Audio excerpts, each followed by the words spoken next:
As teorias do subdesenvolvimento, então, foram desenvolvidas por Raul Prebisch, argentino, e Celso Furtado. A Comissão Econômica para a América Latina, chamada de CEPAL, foi o que fez com que a América Latina ela tivesse um novo olhar, né, para o mundo econômico. Então foram criadas as noções de países periféricos e centrais. No caso da América Latina seriam periféricos, né, países que ainda eram subdesenvolvidos, países que precisavam do investimento do capital estrangeiro, né? Só que Prebisch ele fez uma coisa muito importante, que ele conscientizou o mercado dessas nações periféricas a tomar uma atitude contra a exploração dos países centrais.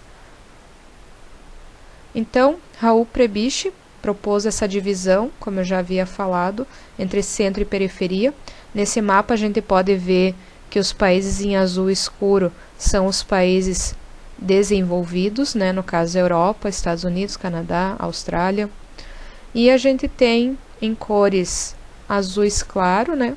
Um pouco mais desenvolvidos, e em laranja subdesenvolvidos e em vermelho ainda mais subdesenvolvidos. Então seria primeiro, segundo, terceiro e quarto mundo. A gente tira essa noção que não existe mais e agora a gente fala entre países centrais e periféricos, desenvolvidos ou subdesenvolvidos, né? Então, para Prebisch, a sua teoria, né, das vantagens corporativas, os países centrais eles teriam uma certa vantagem em manter esse livre comércio, porque havia uma promessa de que esses países seriam os que iriam ajudar aos países subdesenvolvidos a se desenvolver, né? E eles iriam trazer também junto com as suas multinacionais para esses países as suas tecnologias. Então seria um crescimento mútuo. Enquanto eles cresciam, os países centrais, os países periféricos também seriam ajudados a crescer. O que foi posto por terra tanto para Raul Prebisch quanto para Furtado. Então, o que realmente aconteceu nesse livre comércio foi o benefício dos países centrais por ter esse privilégio, né, sobre a economia dos subdesenvolvidos, resultando numa distribuição desigual dos benefícios das tecnologias e gerando um círculo vicioso chamado por ele de deterioração dos termos de troca. Então, o que acontece? Nos países subdesenvolvidos, havia a promessa de que as multinacionais viriam para melhorar, né, trazer emprego, trazer desenvolvimento e tecnologia. O que realmente acontecia?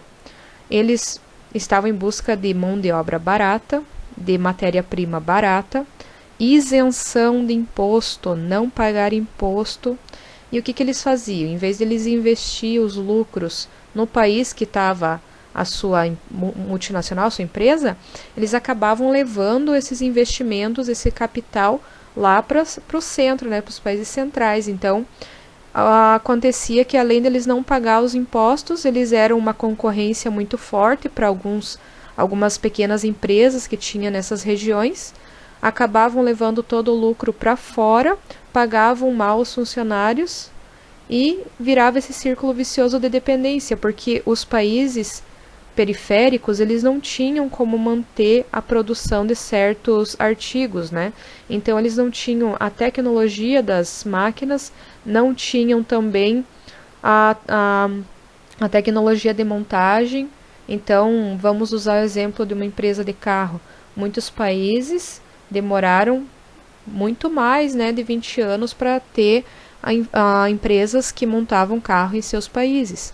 Então acontece que aqui no Brasil é o seguinte, né? Se todo mundo pudesse ter um carro novo, teria que baratear esse custo do carro, né? Então o carro teria que custar entre 20 mil a 30 mil.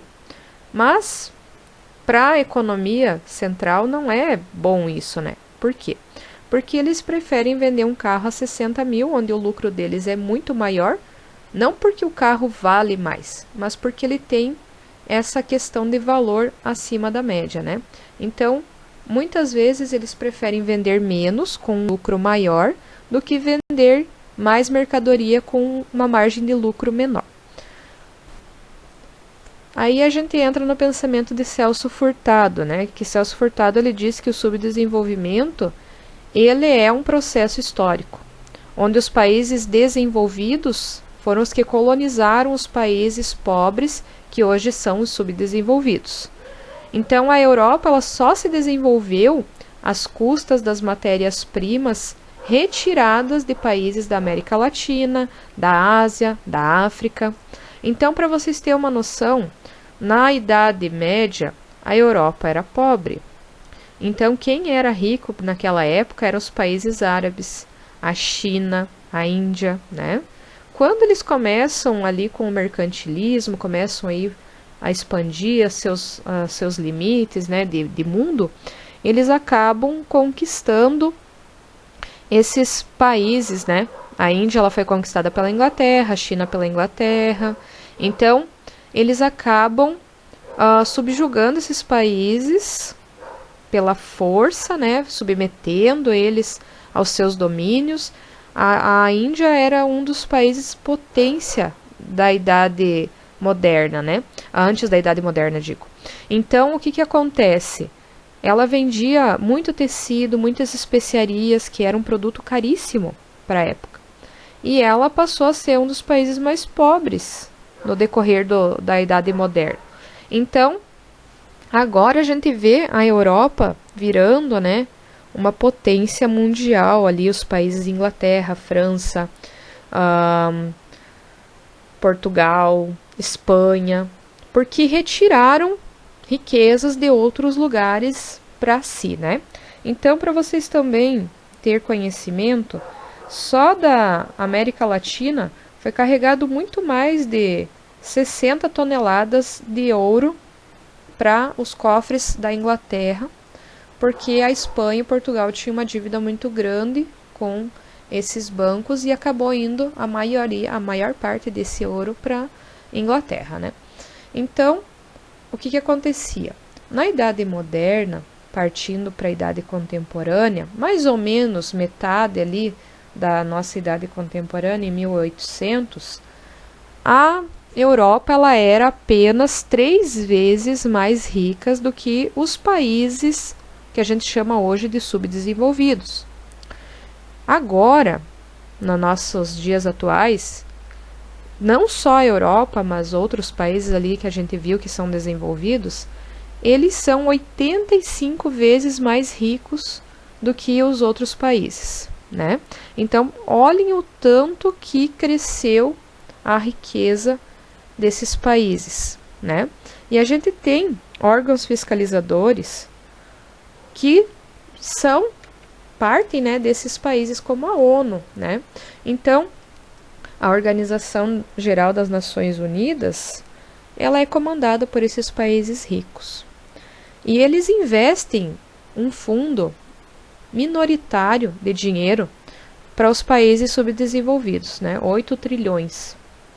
Sendo que eles lucram muito mais do que isso em cima desses países. Então, digamos assim, que de uma pizza de 16 pedaços, que eles tiram desses países subdesenvolvidos, eles tiram esses 16 pedaços e devolvem um, né?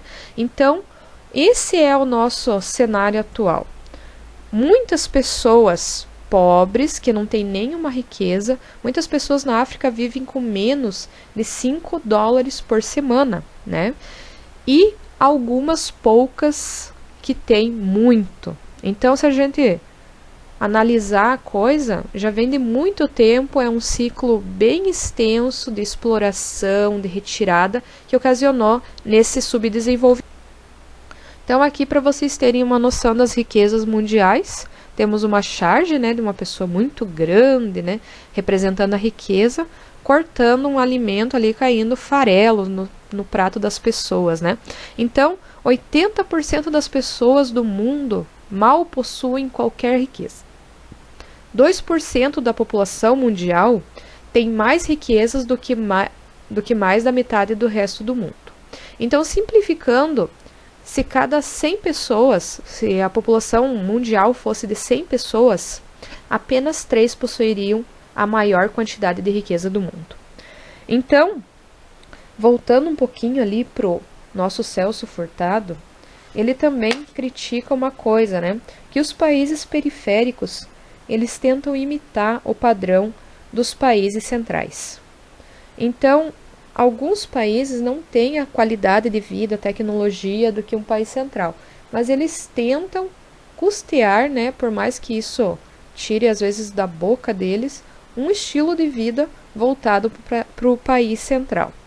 Então a gente tem exemplos, né, aqui do Brasil mesmo, que a gente vive com um salário muito baixo, e mesmo assim as pessoas se endividam para ter um iPhone que custa R$6.000, sendo que o salário dela é de R$1.045.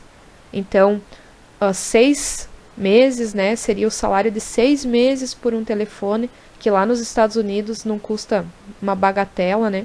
Então, se vocês pesquisarem no site da Walmart Internacional, uma TV 55 polegadas 4K, que para nós aqui seria muito interessante, um objetivo de compra, né? Então, lá custa nem R$350 se for calcular, né? 400 e pouquinho. Aqui a gente vai pagar isso muito mais de R$3.500. Então, o que acontece?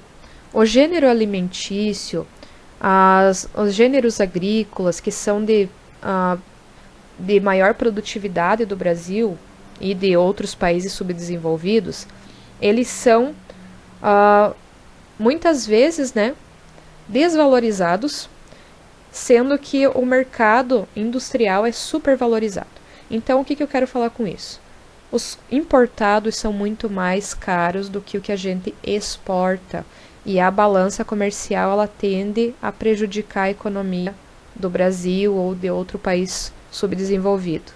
Isso acarreta, né, no que a gente fala de gastar mais do que vender, do que gerar maior lucro. Então, esse é o nossa fonte de estudo, né, as teorias do subdesenvolvimento. A CEPAL ali, que a gente não falou direitinho, é uma organização das Nações Unidas, e através dela, esses pensadores que estamos estudando, Raul Prebisch e Celso Furtado, eles desenvolveram essa noção aí de periferia e centro, de subdesenvolvimento, de maior, a solução que o Furtado ele teria para isso, né, seria que o Estado ele precisaria participar mais, né, ampliar o desenvolvimento tecnológico, também impulsionar a indústria local e trazendo maior diversidade para essa indústria, apoiada pela demanda interna. Essa seria uma forma de tentar conter o subdesenvolvimento. E também políticas onde as empresas multinacionais elas tenham que respeitar o modo de vida onde ela implantar, né, a sua empresa no país subdesenvolvido, porque muitas vezes, por exemplo, um país que tenha tradição religiosa ou alguma coisa do tipo assim que demande tempo, eles muitas vezes usam, né, essa barreira de estilo de vida para implantar cotas de produção. Então, uma das alternativas seria padronizar o que o país quer para esse trabalho e não deixar a nacional fazer como ela deseja, né? Porque é só assim que a gente vai conseguir conter superar, né, esse subdesenvolvimento e tornar-se desenvolvido, mas um desenvolvimento não aquele de crescimento, de produção exagerada, mas um desenvolvimento nacional, um desenvolvimento onde que as pessoas também se envolvam no processo da economia, no processo educacional, no processo de evolução, né? Porque uma sociedade onde só pensa em produzir, ela é manipulada pelo mercado. E a gente perdeu uma civilização, países que tenham a noção de que o indivíduo também é importante, de que tenha leis, regulamentações para que não aconteça das pessoas passarem fome, né? Isso é desenvolvimento, desenvolver a nação para um bem e não só um crescimento exagerado de produção. Era isso, espero que tenha entendido, qualquer dúvida é só me chamar.